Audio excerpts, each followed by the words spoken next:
Good morning everyone.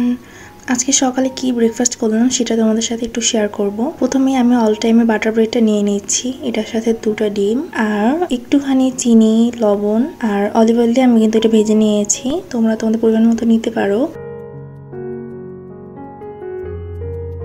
আর হ্যাঁ, এটা কিন্তু খুব পরিচিত একটা নাস্তা বলা যায়। সকালবেলা বাসায় কেউ ছিল না, আমি এরকম ছোট বোন ছিলাম, তাই ঝটপট করে আমি নাস্তাটা বানিয়ে নেই। আর খুব একটু রিল্যাক্সে থাকতে ইচ্ছা করছিল, সেই জন্য আর ভারী কিছু বা অন্য কিছু বানাইনি, নিজের মতো করেই ছিলাম। আস্তে ধীরে ভেজে নিচ্ছি নাস্তাগুলো, এক এক করে আমি ভেজে নিই 5টা।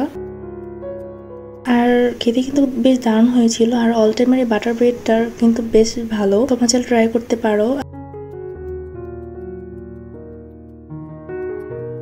সকালবেলা তো 1 কাপ চা না হলেই না। আমি আমাদের 2 বোনের জন্য আমি চা বানাচ্ছিলাম এখানে গরুর দুধ দিয়ে, আর সাথে কিন্তু গুঁড়া দুধ চিনিও মিক্স করেছি। আমার কাছে চাটা বেশ ঘন হলে তাহলে খেতে ভালো লাগে। আর রিসেন্টলি কিন্তু একটু একটু শীতের ফিল আমরা পাচ্ছি। আর সেদিনও ছিল এমনটা, যদিও রোদ ছিল কিন্তু ঠান্ডা বাতাস ছিল। এই ঠান্ডার মধ্যে খুব তেমন একটা কিছু করতে ইচ্ছা করছিল না। আর তোমরা হয়তো জানোই যে খুলনায় কিন্তু অনেক বেশি শীত পড়ে।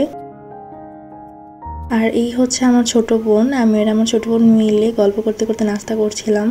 এই ছিল আমাদের আজকের ছোট্ট একটা মিনি ব্লগ। আজ এই পর্যন্ত, দেখা হবে নেক্সট ভিডিওতে। আল্লাহ হাফেজ।